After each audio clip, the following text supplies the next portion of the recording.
নমস্কার। অঙ্কিতাস ওয়ার্ল্ডের আজকের গল্প মৃণাল কান্তি দাসের লেখা আশ্চর্য পুতুল।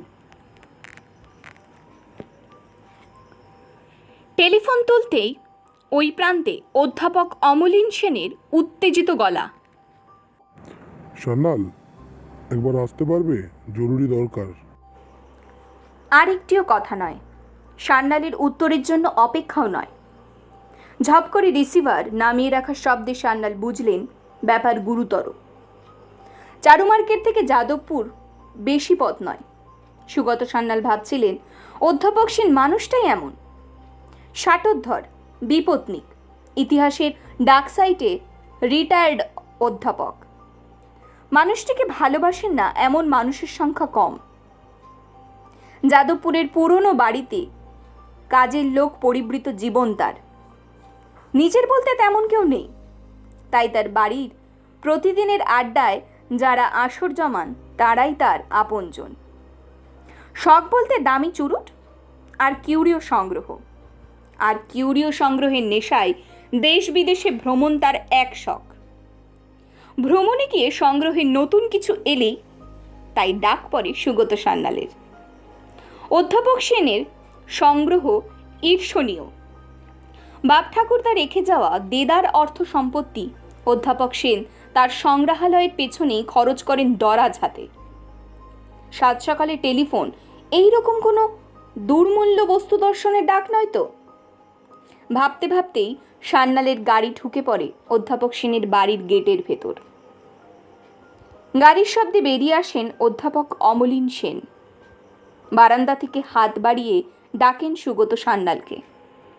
উপরে চলে এসো। ওপরে উঠতেই অধ্যাপক সেন সান্যালকে নিয়ে ঢোকেন শোয়ার ঘরে। ইঙ্গিতে সোফায় বসতে বলে, নিজে গিয়ে বসেন ডিভানে। কিঞ্চিত ক্লান্ত মনে হচ্ছে তাকে। মাঝে মাঝে ডান হাতের মুঠি বন্ধ করছেন শক্ত করে। মুখে কোনো কথা নেই। উত্তেজিত হলে এটাই স্বভাব অধ্যাপক সেনের। সান্যাল বোঝেন এই সময় অধ্যাপক সেনকে কোনো প্রশ্ন করতে নেই। কাজেই দেয়াল ঘড়ির টিক টিক আওয়াজই কিছুক্ষণের জন্য সঙ্গী হয়ে ওঠে সান্যালের। এমন সময় স্থির হলো অধ্যাপক সেন। হাতের মুঠি এখন শিথিল, কপালে কোনো ভাঁজ নেই। আশ্বস্ত হন সান্যাল। এইবার মুখ খুলবেন অধ্যাপক সেন। শোনো সান্যাল, তোমাকে যে জন্য ডাকা, দিন কয়েক আগে জাপান থেকে ফিরেছি। টোকিওয়ে একটা সেমিনারে যোগ দিতে গিয়েছিলাম, একমাত্র ভারতীয় প্রতিনিধি হিসেবে। কাগজেও খবরটা বেরিয়েছে, দেখেছো হয়তো। দেশে ফেরবার আগের দিন কয়েক ঘন্টা সময় পেয়েছিলাম। শহরের অপেক্ষাকৃত জনবিরল একটা রাস্তায় হাঁটছিলাম আমি আর ইন্দোনেশিয়ার এক বন্ধু। হাঁটতে হাঁটতে ঢুকে পড়েছিলাম একটা কিউরিও শপে। দোকানে ঢুকেই আমার চোখ চলে যায় একটা পুতুলের দিকে। তুমি তো জানোই পুতুল সম্পর্কে আমার আগ্রহ একটু বেশি। পুতুলের ইতিহাসও তো কম দিনের নয়। যীশু খ্রিস্টের জন্মের 3000 বছর আগে মাটির তৈরি পুতুল নিয়ে খেলতো তখনকার শিশুরা। প্রাচীন গ্রিক ও রোমান সভ্যতার ইতিহাসেও পুতুল জায়গা করে নিয়েছে। আবার হরপ্পা মহেঞ্জোদারোতেও পাওয়া গেছে খেলনা পুতুল।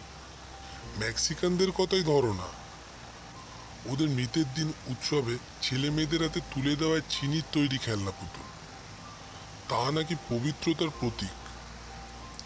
মজার কথা কি জানো, প্রাচীন যুগে কোনো কোনো দেশে শিশুদের মৃতদেহের সঙ্গে সমাধি দেওয়া হতো তাদের খেলনা পুতুলগুলিকেও। ভেবে দেখো পুতুলের সঙ্গে আমাদের সম্পর্ক কত দিনের। হ্যাঁ, যে কথা বলছিলাম, পুতুলটি দেখেই আমার পছন্দ হয়ে যায়। এমন আহামরি কিছু নয়, মঙ্গোলীয় ধাঁচের পুরুষ পুতুল। হান আমলে শোনা যায় চীনে এরকম পুতুল পাওয়া যেত। আমার ভালো লেগেছিল পুতুলের চোখ দুটো, আশ্চর্য উজ্জ্বল। কিন্তু কিছুক্ষণ তাকিয়ে থাকলে মনে হবে ওই চোখেও যেন কোথাও একটা বিষণ্ণতার ছায়া। দেখেই পছন্দ হয়ে যায়। দরাদরি আর বিশেষ করিনি। কারণ দাম যা চেয়েছিল তা তোমাদের কলকাতা খেলনার দোকানগুলো সাধারণ পুতুলের চেয়ে অনেক কম। জানি না কি করে এত কম দামে দিল। সবে নিয়ে এসেছি, তাই আর সংগ্রহশালায় রাখিনি, শোকেসের মাথার উপরে রেখেছিলাম। অনেকক্ষণ একটানা কথা বলে বোধ হয় গলা শুকিয়ে গিয়েছে অধ্যাপক সেনের। বেডসাইড টেবিল থেকে জলের গ্লাস তুলে ঢকঢক করে জল খেয়ে মুখ মুছে নিলেন ডান হাতের উল্টো দিক দিয়ে। এই ফাঁকে ফুরসত পেয়ে সান্যাল ঘাড় ঘুরিয়ে তাকালেন শোকেসের মাথার উপর রাখা পুতুলের দিকে। নিতান্তই সাদামাটা, কিন্তু চোখ দুটো সত্যিই সুন্দর। তবে অধ্যাপক সেনের কথা মতো সে চোখে কোনো বিষণ্ণতার আঁচ পেলেন না সান্যাল। সান্যাল কিছু বলতে যাচ্ছিলেন, তাকে হাত নেড়ে থামিয়ে দিলেন অধ্যাপক সেন। তোমাকে পুতুল সংগ্রহের ইতিহাসটাই শুধু বলেছি, আসল ঘটনা এখনো বলিনি। কাল রাত তখন ঠিক 1:45 হঠাৎ ঘুমটা ভেঙে গেল। মনে হলো মেঝেতে কেউ যেন হাঁটাচলা করছে। ভাবলাম বোধহয় নেংটি ইঁদুর টিঁদুর হবে। ঘুমাবার চেষ্টা করলাম, ঘুম এলো না। আবার সেই শব্দ। আমি কখনো ঘরে নাইট ল্যাম্প জ্বালি না, বরাবরের অভ্যাস। এ ব্যাপারে আমার চোখ অর্জুনের চেয়েও তীক্ষ্ণ। 66 বছর বয়সে চোখের কোনো অসুবিধাই নেই, চশমাও পড়তে হয় না। অন্ধকারেও তো একটা আলো থাকে নাকি? তো সেই আলোতেই দেখলাম সত্য জাপান থেকে নিয়ে আসা পুতুলটা শোকেসের উপর নেই। উত্তেজনায় বিছান থেকে নামতে যাব, দেখি পুতুলটা মেঝেতে হাঁটছে। এ শহরে লোডশেডিং রোজকার ব্যাপার। দরকারে আমার তেমন লাগে না, তবুও মাথার কাছে একটা 3 সেলের টর্চ রাখি। তাড়াতাড়ি টর্চটা তুলে নিয়ে সরাসরি পুতুলের উপর আলো ফেললাম। কোথায় কি, পুতুলটা মেঝেতে পড়ে আছে মুখ তুবড়ে। শোয়ার আগে দেখেছিলেন পুতুলটা শোকেসের উপরেই আছে? দেখেছিলাম মানে? এই কদিন আমি পুতুলে কাউকে হাতই দিতে দিইনি, নিজেই দুবেলা ঝাড়ন দিয়ে পরিষ্কার করেছি। শোয়ার আগে শোকেসের উপর পুতুলটা ঠিকঠাক আছে কিনা দেখে তবেই শুতে গিয়েছি।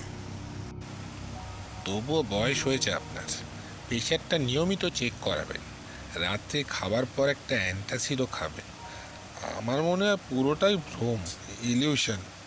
পুতুল কখনো হাঁটতে পারে না। শোনো হে, এবার কিছুটা উত্তেজিত শোনালো অধ্যাপক সেনের গলা। বয়স আমার হয়েছে ঠিকই, কিন্তু আমি অথর্ব নই। পায়ের তলায় সর্ষে দিয়ে আমি দেশ বিদেশ ঘুরে বেড়াই। 66 বছর বয়সে 66 মিনিটও ডাক্তারের সামনে বসেছি কিনা সন্দেহ। ভুল সব মানুষই করে, আমি করব না তা বলছি না, কিন্তু একটা জলজ্যান্ত সত্যকে মিথ্যে বলি কি করে? ঘটনাটা শুধু গত রাত্রের হলে বলার কিছু ছিল না, কিন্তু তা নয়। এর আগেও 2 দিন শুনেছি হাঁটা চলার শব্দ। একদিন তো শুনলাম দূরবর্তী কোনো বিদেশি ভাষায় কেউ কথা বলছে আমার কাছেই, কিন্তু মনে হয় বহু দূর থেকে সে কথা ভেসে আসছে। আমল দিইনি, কিন্তু গত রাত্রে ঘটনার পর আমি আর উড়িয়ে দিতে পারছি না একে। তুমি বলবে আমি ভুল দেখেছি, পুরোটাই আমার দৃষ্টি বিভ্রম। এরপর আর কোনো কথাই চলে না। এই বাড়িতে বেশ কয়েকবার আসার সুবাদে সান্যালের জানা হয়ে গেছে ঠিক কখন উঠে পড়তে হবে। এখন অধ্যাপক সেন আনমো না। পুতুলের দিকে তাকিয়ে থেকেও তিনি অন্য কোথায় হারিয়ে গিয়েছেন কিনা ঠিক বুঝতে পারলেন না সান্যাল। নিঃশব্দে বেরিয়ে এলেন তিনি ঘর থেকে। অধ্যাপক সেনের অনুমতি নেওয়াটা বাড়তি ঝুঁকি হয়ে যাবে বলেই। ইনকাম ট্যাক্সের একটা সমস্যা কয়েকদিন ধরেই পাগল করে তুলছে সান্যালকে। রাত্রি 12টা পর্যন্ত মাথার চুল ছিঁড়ে সে সমস্যার সমাধান করছেন সান্যাল। ফাইলপত্র গুছিয়ে যখন বিছানায় শরীর এলিয়ে দিলেন, ঘড়িতে তখন ঠিক রাত 1টা। এ কয়দিন আর অধ্যাপক সেনের কোনো খোঁজই নেওয়া হয়নি। অফিস থেকে বেরিয়ে অধ্যাপক সেনের বাড়িতে যাওয়ার মতো মন ও শরীরের অবস্থা ছিল না তার। আয় লুকোবার এত চেষ্টা কেন যে মানুষের মধ্যে, ভাবলেই সান্যালের কেমন লাগে। ঘুম আসছিল না সান্যালের। 50 পেরোলেই ঘুম কমে, চিন্তা বাড়ে। সান্যাল এইসব ব্যাপারে ডাক্তারের পরামর্শ অন্ধের মতো অনুসরণ করেন। কিন্তু আজ ইচ্ছে করে ঘুমের বড়ি খাননি। ভেবেছিলেন শরীর এত ক্লান্ত, ঘুম এমনিই আসবে। ঘুম আসছে না। চোখের সামনে বারবার ভেসে উঠছে একটা পুতুলের চেহারা, উজ্জ্বল দুটো চোখ। অধ্যাপক সেন কি সত্যি হাঁটতে দেখেছিলেন পুতুলটাকে? দৃষ্টিভ্রম, নাকি পুতুলের মধ্যে জেগে উঠেছে কোনো প্রাণ? এইসব ভাবনার মধ্যেই চোখের পাতা দুটো সবে ভারী হয়ে উঠেছে। ঝনঝনিয়ে বেজে উঠল টেলিফোন। বুকাইয়ের নাকি? স্টেটসের? বালিশ থেকে সামান্য মাথা হেলিয়ে হাত বাড়িয়ে রিসিভারটা তুলে নিল সান্যাল। হ্যালো সান্যাল সাহেব, আমি অনন্ত বলছি সেন সাহেবের বাড়ি থেকে। অনন্ত অধ্যাপক সেনের বিশ্বস্ত কাজের লোক। অধ্যাপক সেন নিজে লিখিয়ে পড়িয়ে অনন্তকে মাধ্যমিক পাশ করিয়েছেন। তিনি কখন ঘুম থেকে উঠবেন, কখন বাগানে বেড়াবেন, কবে কোথায় কার সঙ্গে অ্যাপয়েন্টমেন্ট, সব অনন্তের নখদর্পণে। কাজে এত রাতে অনন্তের ফোন মানে নির্ঘাত কোনো বিপদ আপদ। সান্যাল কিছু প্রশ্ন করার আগেই অনন্ত আবার বলল, স্যার একবার আসতে পারবেন? সাহেব 1:45 নাগাদ চিৎকার করে উঠেছিল। চিৎকার শুনে তার ঘরে গিয়ে দেখি কেমন উদ্ভ্রান্তের মতন অবস্থা, বিড়বিড় করে কি বলছেন, চোখ দুটো কেমন ঘোলাটে। ভয় পেয়ে ডক্টর বিশ্বাসকে ডেকেছিলাম, উনি কিছুক্ষণ আগে সাহেবকে দেখে গেছেন। পালস প্রেশার নর্মাল বলেছেন, ভয়ের কিছু নেই, ঘুমের ইঞ্জেকশন দিতে চেয়েছিলেন। আপনি তো জানেনই সাহেব ওষুধপত্রে বিশ্বাস করেন না, বলেন মনের জোরই আসল ওষুধ। এই তো একটু আগেই আমাকে বললেন আপনাকে ফোন করে এখানে আসার কথা বলতে। এমনও বলেছেন রাত্রিতে আসার অসুবিধা হলে সকালে আসতে। ঠিক আছে অনন্ত, তোমার সাহেবকে বলো আমি সকালেই আসছি। তোমরা ওর কাছাকাছি থেকো, ওর যেন কোনো অসুবিধা না হয় দেখো। আচ্ছা একটা কথা, পুতুলটা কি ওর ঘরেই? ওটাকে সরানো যায় না? না, আজকেও বলেছি সাহেব পুতুলটাকে অন্যান্য কিউরিওর সাথে রেখে দিই, উনি রাজি হননি। ঠিক আছে, ওকে বিরক্ত করো না, আমি সকালেই আসছি। অনন্ত টেলিফোনের পর ঘুম আসা সম্ভব নয়, এলোও না। ড্রাইভারের সকাল 8টায় আসার কথা, এতক্ষণ অপেক্ষা করা যাবে না। ঘড়ির কাঁটা 5টার ঘর ছুতে না ছুতেই গাড়ি নিয়ে বেরিয়ে পড়লেন সান্যাল। আজ আর বারান্দায় দাঁড়িয়ে নেই অধ্যাপক সেন। সিঁড়িতে ওঠার মুখেই অনন্ত এসে নিয়ে গেল ওপরে। সোফাতে ঘাড় অনেকটা পিছনে হেলিয়ে বসেছিলেন অধ্যাপক সেন। বোঝা গেল না ঘুমাচ্ছেন কিনা। পায়ের শব্দেই ঘাড় না তুলেই বললেন, সান্যাল বসো। সান্যাল নিঃশব্দে বসলেন। বেশ কিছুক্ষণ পরে সোজা হয়ে বসলেন অধ্যাপক সেন। সারা মুখে রাত জাগার ক্লান্তি স্পষ্ট। বললেন, সান্যাল, আজকাল কেউ আর বয়সের দাম দেয় না। তোমার চেয়ে 1 যুগেরও বেশি বড় আমি। শুধু সে কারণেই নয়, এই জীবনে অভিজ্ঞতাও তো কম হয়নি। এই জগতে আশ্চর্য ঘটনা আজও ঘটে। তুমি বা তোমরা অবিশ্বাস করলেও তা মিথ্যে হয়ে যায় না। দম নিলেন কিছুক্ষণ অধ্যাপক সেন। চুরুটটা ধরাবেন ভেবেও কিছু মনে করে পাশে সরিয়ে রাখলেন। তারপর থেমে থেমে বললেন, দেখো, পুতুলটাকে বাড়িতে নিয়ে আসার পর থেকেই কেন জানি না আমার মনে হচ্ছিল কিছু একটা ঘটতে চলেছে। কাল রাত্রিতে একটা বিদেশি জার্নাল পড়ছিলাম। ইন্টারেস্টিং একটা কভার স্টোরি ছিল ওতে। শেষ না করে ঘুমাতে যেতে পারছিলাম না।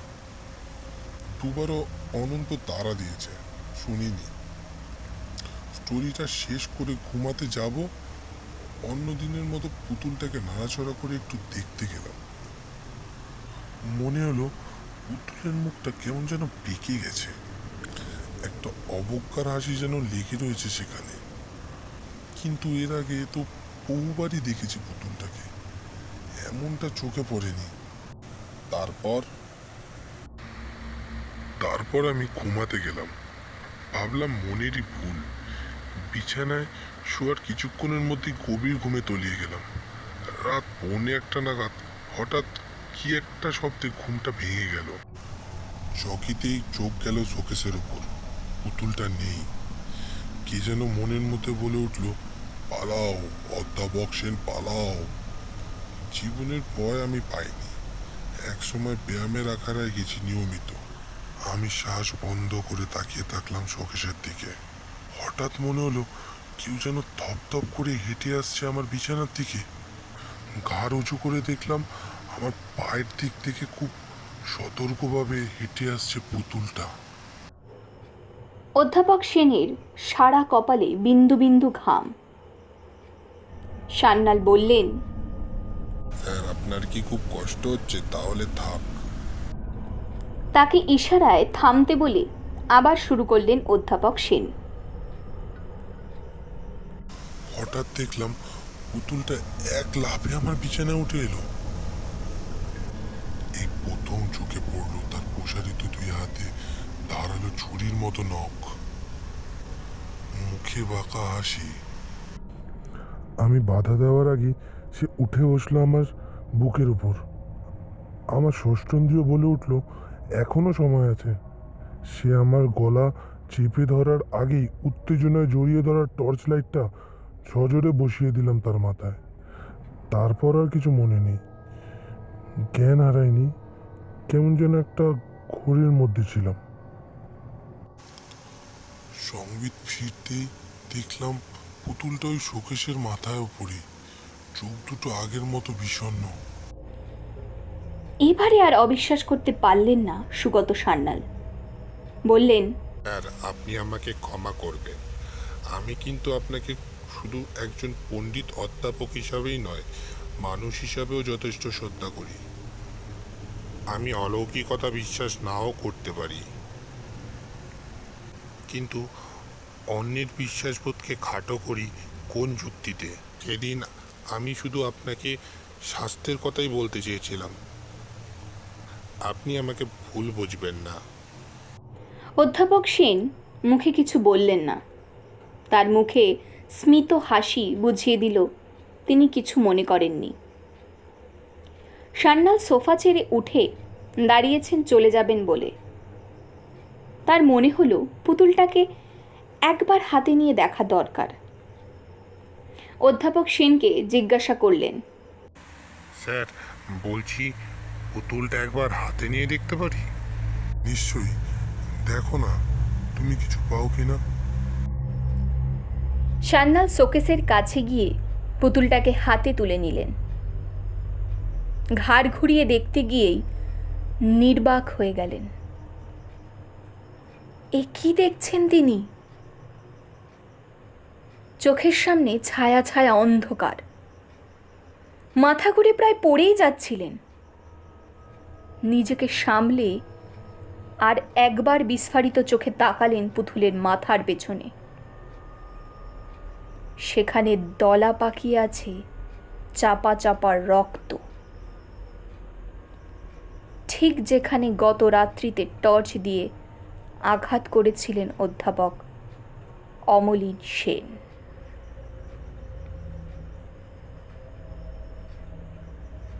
আজকের গল্প এখানেই শেষ। যদি তোমাদের এই গল্প ভালো লেগে থাকে তবে এটাকে লাইক করবে, শেয়ার করবে আর আমার চ্যানেলটাকে সাবস্ক্রাইব করে দিও। Thank you.